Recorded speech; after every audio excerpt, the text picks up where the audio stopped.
Interesting. Well, we'll soon find out. The Treasury Secretary has warned countries, though, around the world that if they want to retaliate, well, there will be consequences. He said if you retaliate, there will be escalation. So these are supposed to be reciprocal tariffs. And so if other countries want to increase their existing tariffs on the US, you can see the US raising theirs further.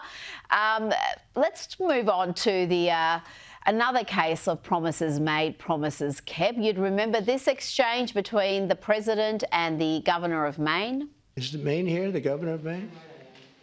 Well, Not here. are you not going to comply with it? I'm complying with state and federal laws. Well, we are the federal law. Well, you better do it. You better do it because you're not going to get any federal funding at all if you don't. And by the way, your population, even though it's somewhat liberal, although I did very well there, your population doesn't want men playing in women's sports. So you better comply because otherwise you're not getting any federal funding. Well, the Trump administration has followed through, announcing a pause and a review of federal funding to the state due to the governor's refusal to provide equal opportunities to women and girls in educational programs. USDA Secretary Brooks Rowland said the state must agree to protect female athletes from trans inclusion before funding is restored, Ami. Yeah, it is unbelievable. Yeah, that exchange. I can listen to that exchange between him and the Governor of Maine all the livelong day. I love that. And it clarifies so much. Rita, the Democrats continue to take the wrong side of 70-30 issues. They lost an election because they've learned absolutely nothing. They're still attacking Trump on immigration. Still, to this day. They are attacking his policies that the vast majority of Americans elected Trump on because they want it, but they're still getting this wrong. This is another issue of that.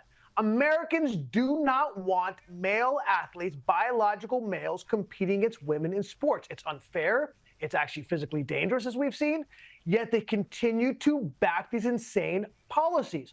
Look, if you're on the federal dole, right? If you are an individual, if you are a university like Columbia, or if you are a state like Maine, if you're taking money from the federal government, let me tell you something.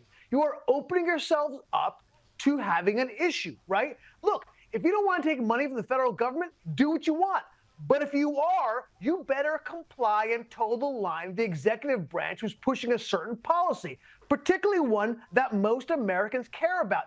And the irony of all of this is that Title IX, which was created primarily to protect female sports, was created primarily by the left. In fact, I remember when Title IX first happened, people on the right actually were complaining about it.